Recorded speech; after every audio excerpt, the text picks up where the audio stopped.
কত সুন্দর হয়েছে, বানিয়ে ট্রাই করে দেখো।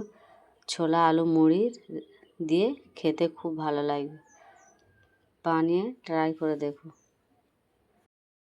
আসসালামু আলাইকুম। আজকে রেসিপি বানাবো ছোলা আলু দিয়ে। রেসিপিটা বানাবো, প্রথমে আমি আলুটাকে সরু সরু করে কুচে নিয়েছি ছোট ছোট করে। আর এখানে ছোলাটাকেও ভেজে দিয়েছিলাম, ফুলে গিয়েছে। এটাকে ধুয়ে পরিষ্কার করে নেব, নিয়ে লবণ হলুদ দিয়ে সেদ্ধ করে নেব।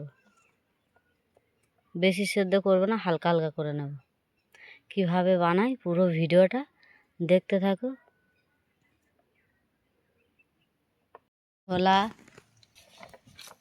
ছোলা মটরটাকে আমি সেদ্ধ করে নিয়েছি, হালকা হলুদ দিয়েছি আর লবণ দিয়ে সেদ্ধ করে নিয়েছি হালকা। এখনও গরম ভাব বেরোচ্ছে। কড়া গরম হয়ে গেছে, তেলটা দিয়ে দেবো।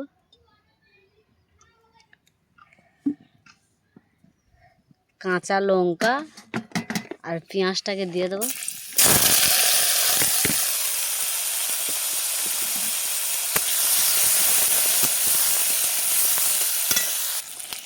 কাঁচা লঙ্কা আমি 7-8টা দিয়েছি। লঙ্কাটা প্রচুর ঝাল আছে। পেঁয়াজটাকে লাল লাল হালকা লাল করে নেব।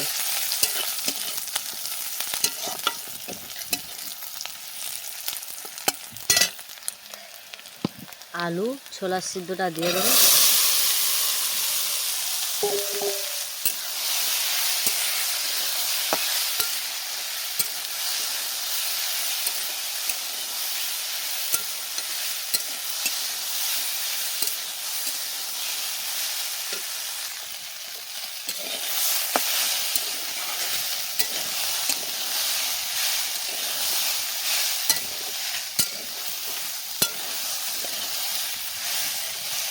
কিছুক্ষণ আমি ভেজে নেব।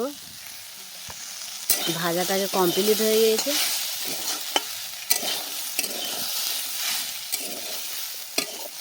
এবার আমি চুলো থেকে লেবিয়ে নেব। কত সুন্দর হয়েছে। কিছুক্ষণ ঢাকনা দিয়ে রেখে দেব। কত সুন্দর হয়েছে ছোলা আলু দিয়ে ভাজার রেসিপি। আমি কম উপকরণ দিয়ে বানিয়েছি, বেশি কোনো উপকরণ দেইনি। এইভাবে বানিয়ে তোমরা ট্রাই করে দেখো। ছোলা আলু দিয়ে ভাজা